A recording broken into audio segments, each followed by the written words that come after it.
Hey everyone, welcome back for another deep dive. Yeah. This time we're going to be Ah, looking at a really ah. fascinating book called The Adventist Home, written by Ellen G. White. It's a classic. Now, Yeah. I know the title might sound a little niche, Mm-hmm. but trust me on this one, folks. Yeah. There is so much wisdom packed in here Yeah. for anyone and everyone who's ever thought about, like, you Mm-hmm. know, building a family or just, Yeah. wanting to create a home life that's like You know, a little haven, a little slice of heaven right here on Earth. what I find really intriguing about this book is that it doesn't just offer like vague, platitudes or Yeah. feel-good advice. Yeah. It actually dives into the practical steps Right. that you can take towards creating this ideal home life. Oh, wow. So it's like a blend of spiritual guidance with like Yeah. a dose of practicality. It's almost like a blueprint. Really? But with heart. Oh, that's a cool way to put it. Yeah. So what kind of blueprint are we talking about here? Well, the Adventist Home tackles like everything Okay. from like how to choose the right partner Mm-hmm. to managing your finances to like raising kids with intention Yeah. and even making sure like there's still room for fun. Wait a minute. Hold on. Fun. Yeah. That's not usually what comes to mind when I think of a book about faith and Well, family. you're right. Yeah. But Ellen White was really ahead of her time in recognizing that a truly joyful home isn't just about like, discipline and duty. It's about fostering a sense of like, Right. lightness and connection and joy, even amidst the challenges. Okay. I am intrigued. Yeah. So where do we even begin with this blueprint? Hmm. Let's say you're starting from scratch. Yeah. What's like step one? Well, Ellen White kind of goes straight to the heart of the matter. Okay. Choosing your life partner. Mm-hmm. And she's not talking about, just finding someone attractive Yeah. or charming. She's talking about something much deeper, like shared spiritual values. So in today's world where, dating apps and hookup culture are like the Yeah. norm, this idea of choosing a partner based on shared Yeah. spirituality probably sounds pretty radical. It might sound old-fashioned, Mhm. but when you think about it, you're essentially building a life with this person. Yeah. Shared values, a common vision for the future, those aren't just nice to haves. Right. They're the foundation of a lasting relationship. Especially when you factor in kids, right? Exactly. If you're raising a family together, being on the same page spiritually can make all the difference It's in navigating those conversations and setting that example. It's like building a house. If you Okay. don't agree on the foundation or the materials or the overall design, Okay. you're going to end up with a pretty shaky structure. I love that analogy. That's a good one. Yeah. So we've got our foundation, our shared values. Mhm. What's the next layer in building this Adventist home? Well, this is where things get really interesting. Okay. Ellen White uses some pretty vivid language to describe the roles Yeah. within the family. Okay. She calls the father the house band The house band. and the mother Yeah. the queen of the household. Wow, those are some loaded terms. Yeah. What do they actually mean in practice? So the house band is all about providing stability, protection, Mhm. spiritual leadership. Okay. Think of it like the sturdy frame of a house holding everything together. Okay, I see where she's going with that. Yeah. And the queen of the household. Mm-hmm.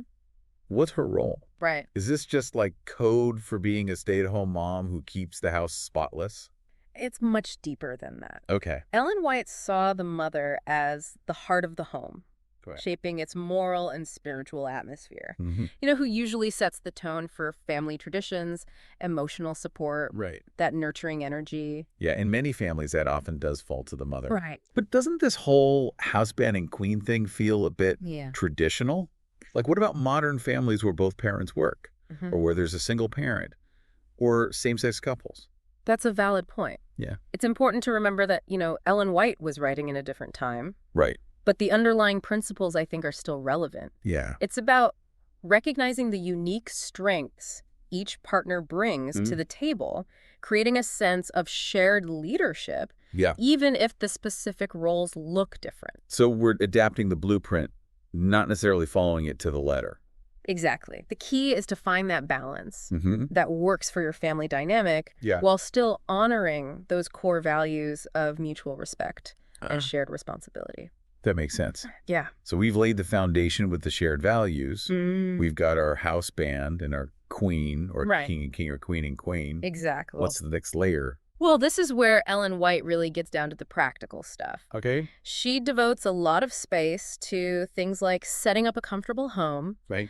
managing your finances wisely, Okay. and choosing wholesome activities that bring the family together. So it's not just about high-minded spirituality. No. It's about the day-to-day choices Yeah, it's about the day-to-day. that really shape family life. And it's really fascinating. What's that? She links these practical aspects back to spiritual growth. Yeah. For example, she emphasizes simplicity and cleanliness in the home, not just for hygiene, but as a reflection of inner purity Okay. and dedication to God. So it's like saying a tidy home can be a sign of a tidy soul. Yeah, kind of. That's interesting. It might sound a bit extreme, Right. but think about it. When your surroundings are chaotic, Yeah. your mind tends to feel scattered too. That's true. A sense of order can bring a sense of calm, which can be more conducive to spiritual reflection. Okay. I'm starting to see the connection here. Yeah. So it's not just about keeping up with the Joneses or having that Right. perfect Instagrammable home. Yeah. It's about creating a space that reflects your inner values Exactly. and supports your spiritual journey. Yeah, and that idea of intentionality extends to all aspects of family life. Okay. For example, when it comes to money, the Adventist Home stresses the importance of responsible stewardship. So we're talking about budgeting, saving, avoiding debt, Yeah, all of that. all that good stuff. It's about aligning your spending habits Okay. with your values, ensuring that your financial choices reflect your commitment to family and faith. Yeah, that's a tough one, especially in today's world where we're constantly bombarded Yeah, with messages to buy more, spend more, upgrade our lifestyles. Yeah, but Ellen White's advice is incredibly relevant, even now. Yeah. She encourages families to resist those consumerist pressures, Right. to focus on what truly matters, Okay. building strong relationships, nurturing their spiritual lives, Right. and using their resources to make a positive impact on the world. That's a powerful message. It is. It's not about denying yourself pleasure, Right. but about choosing pleasures that align with your deeper values. Exactly. Yeah. It's about asking yourself, does this purchase activity, this choice, bring me closer to the life that I actually want to be building? So it's not about depriving yourself. It's about making choices that actually nourish your soul. Precisely. Okay, I like that. Yeah. And that leads us to another fascinating aspect of the Adventist home, this idea of choosing wholesome recreation. Right. Ellen White warns against what she calls worldly influences. Okay, let's unpack that. Yeah. What exactly does she mean by worldly influences? She's talking about things that might distract you from your spiritual path, Okay. that might lead you away from the values that you're trying to cultivate. In her time, this might have meant avoiding certain types of entertainment or socializing with people who didn't share her beliefs. Okay. So how does that translate to today's world? Yeah. Where we're constantly bombarded with media, social media, all these different influences. It's a lot. It's about being mindful of what you're consuming, both literally and figuratively. Okay. What kind of media are you letting into your home? Right. What kind of company are you keeping? So it's not about isolating yourself from the world, No. but it's about making purchase choices, about the influences that you allow to shape your family's values. Exactly. Okay. It's about creating a protective barrier, not a wall. Right. You're not shutting out the world, Okay. but you are being selective about what you let in, Yeah. ensuring that it aligns with the kind of home that you're trying to build. I'm starting to get a really interesting picture here. Yeah. But let's be real for a second. No family is perfect. Right. What happens when those inevitable conflicts arise? Oh, absolutely. Does the Adventist home offer any guidance on navigating those tricky moments? Ellen White doesn't shy away from the challenges of family life. Yeah. She emphasizes qualities like patience, Right. kindness, and especially forgiveness. Forgiveness, that's a tough one. Yeah. Especially when you've been hurt or wronged by someone Yeah. in your own family. It can be really hard. How does the Adventist home approach this concept? Well, Ellen White reminds us that holding on to anger Right. and resentment only harms ourselves Yeah. in the long run.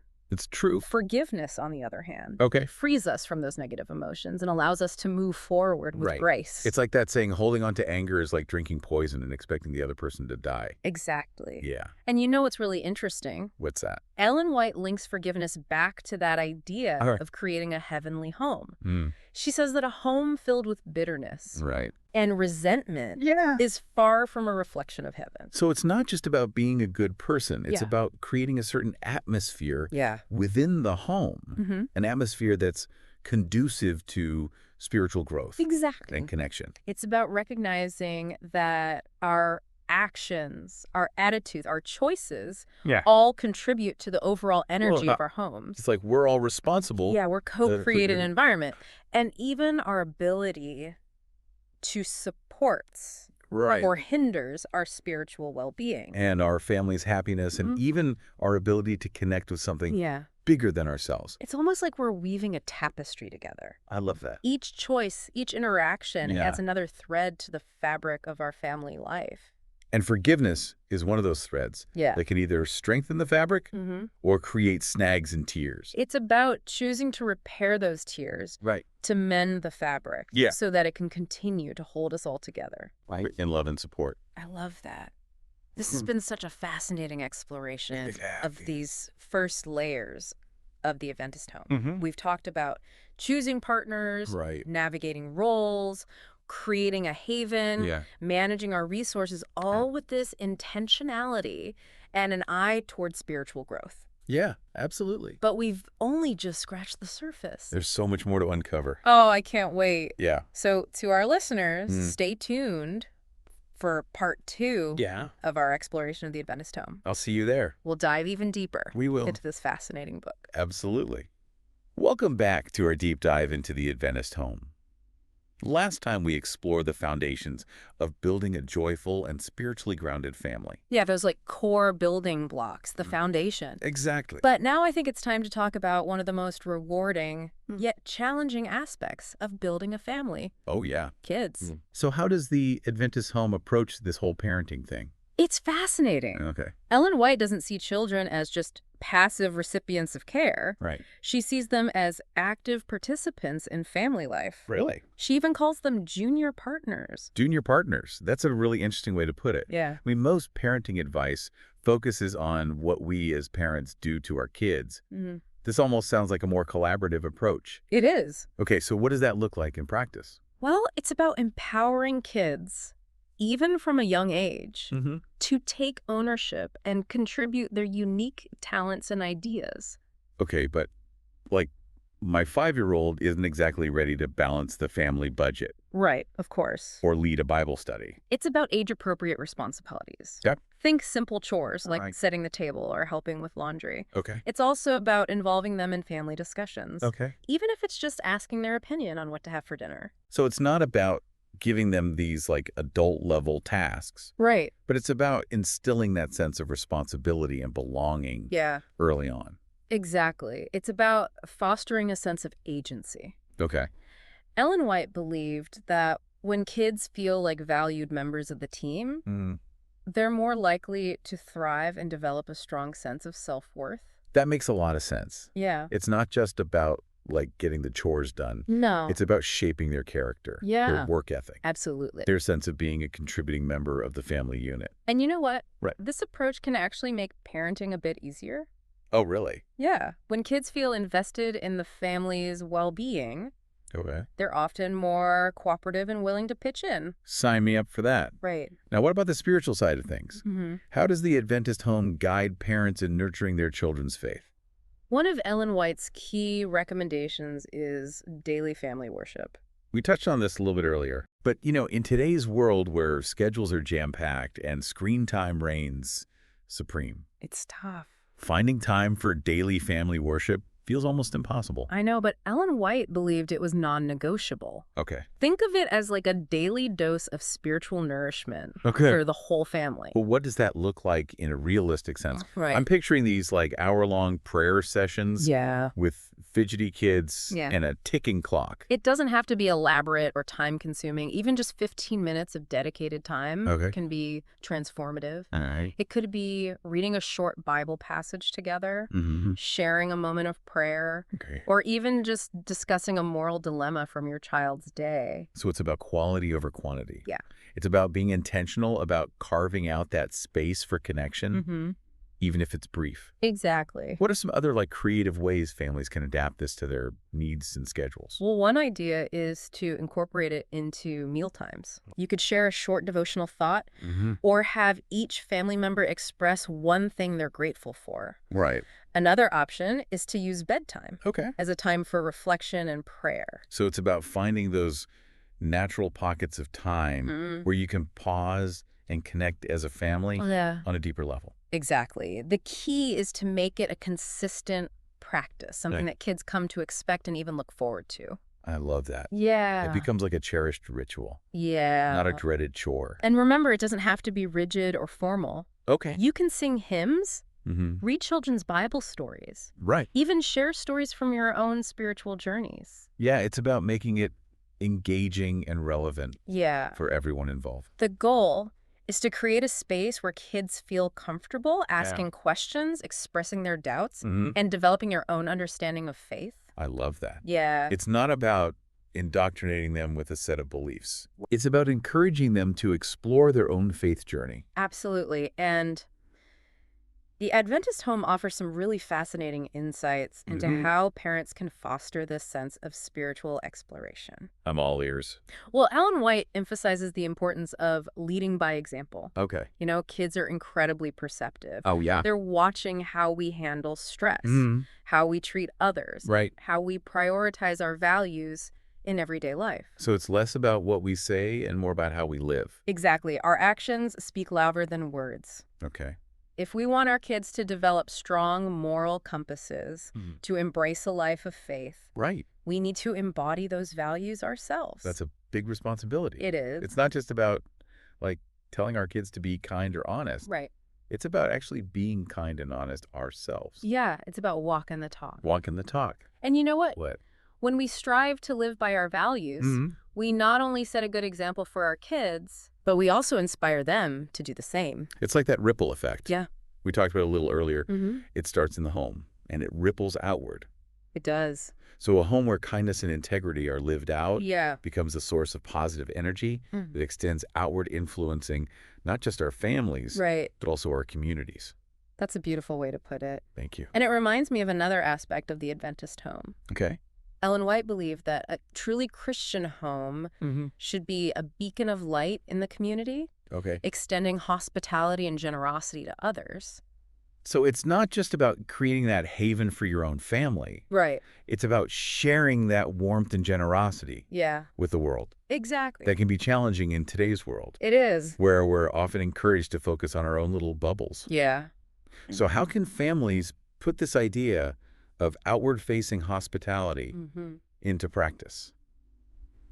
It doesn't have to be grand gestures. It could be as simple as inviting a neighbor over for dinner, Right. volunteering at a local soup kitchen, Mhm. or donating to a charity that resonates with your family's values. So it's about finding those small, everyday ways Yeah. to connect with our communities, to Mhm. extend a helping hand, Mhm. to show love and support beyond our immediate families. Exactly. It's about weaving those acts of service Okay. into the fabric of our lives. Hmm.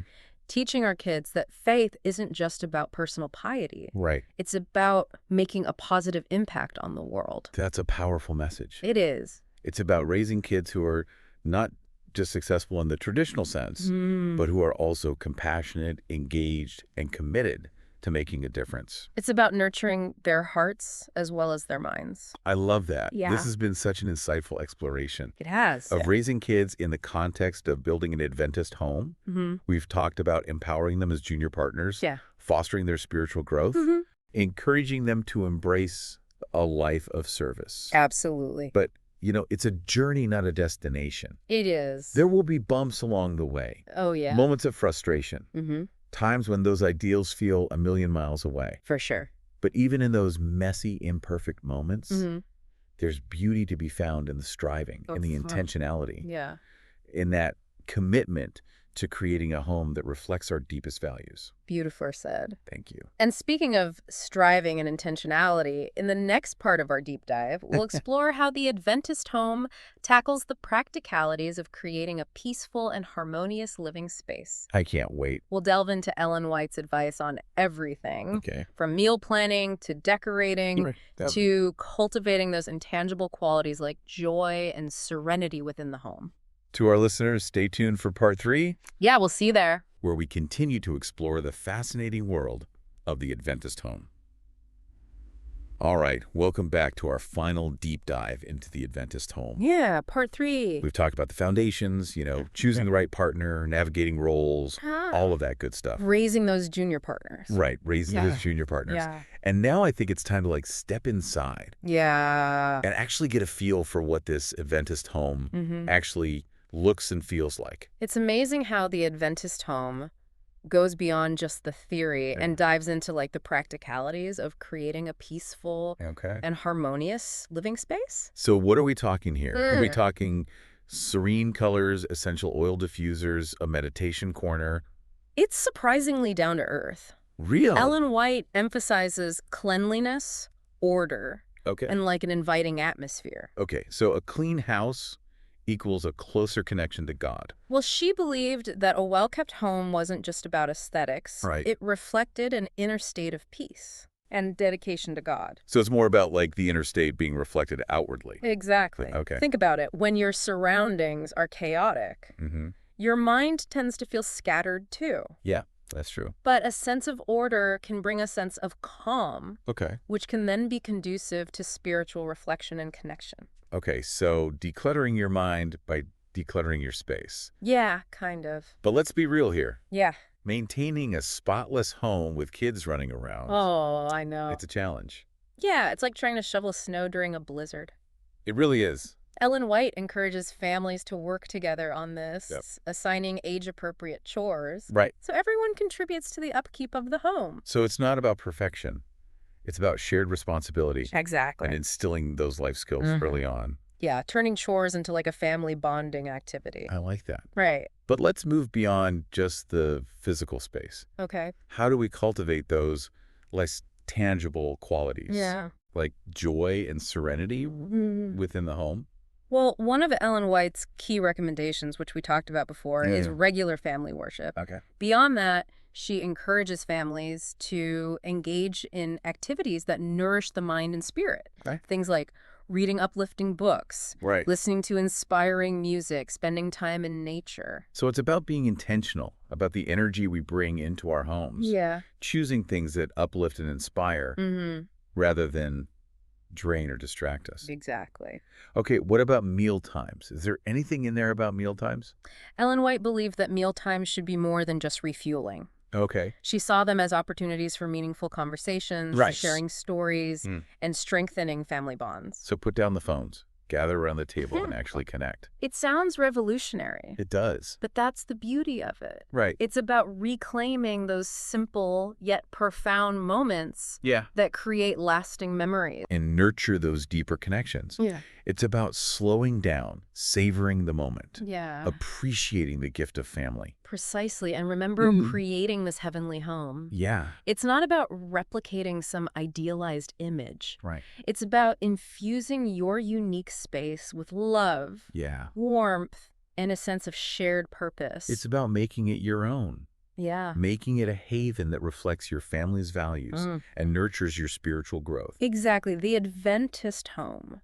It's not just a set of rules. Okay. It's a guiding framework for creating a life that's both grounded and joyful. Right. It's about striving to create that little piece of heaven. Right here on earth. Right here on earth. And even if we don't achieve perfection, Yeah. the striving, the intentionality, Absolutely. that commitment to building a home Yeah. full of love, faith, and connection. It's a powerful journey. It really is. It's about embracing the journey, Yeah. imperfections, and recognizing that true happiness lies in those small everyday moments of grace, gratitude, and connection. I love that. Yeah. And to our listeners, we hope This deep dive into the Adventist home has sparked some new ideas Yeah, and inspired you to create your own haven of joy and meaning, absolutely. regardless of your beliefs or background. The blueprint for a truly fulfilling life Yeah. isn't found in a book. It's No. written in the hearts of those we love and the Yeah. choices we make each day. Keep diving deep, folks.